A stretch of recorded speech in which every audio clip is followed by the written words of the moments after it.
Antep'ten ötedir Maraş'ın yolu, Antep'ten ötedir Maraş'ın yolu. Geçmez oldu buradan kardeşin yolu.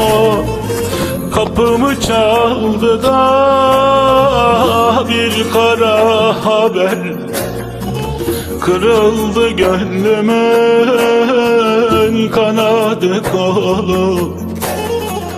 Kırıldı gönlümün kanadı kolu. N'oldu kardeş n'oldu, yolda mı kaldın?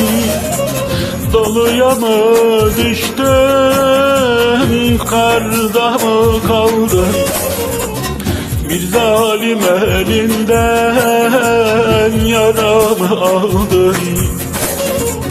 Antep'i Maraş'ı başıma yıktın. N'oldu kardeş n'oldu, n'oldu, yolda mı kaldın? Doluya mı düştün, darda mı kaldın? Bir zalim elinden yaramı aldın. Antep'i Maraş'ı başıma yıktın.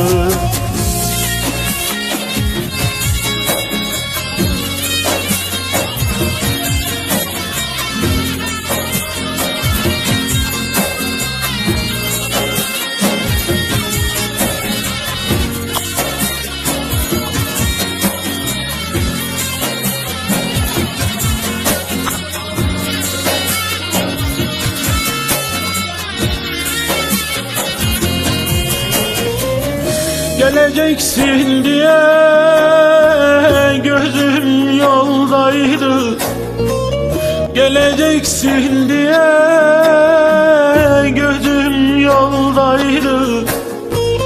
İçimdeki ateş bugün soldaydı. Nereye gittin kardeş, neydi acelen? Keşke kalan ömrüm senin olsaydı. Keşke kalan ömrüm senin olsaydı. N'oldu kardeş n'oldu, yolda mı kaldın? Doluya mı düştün, darda mı kaldın? Bir zalim elinden yaramı aldın. Ölem kardeş ölem, ölem dünyamı yıktı. N'oldu kardeş n'oldu, n'oldu, darda mı kaldın? Doluya mı düştün, karda mı kaldın? Bir zalim elinden yaramı aldın. Ölem kardeş ölem, ölem dünyamı yıktı.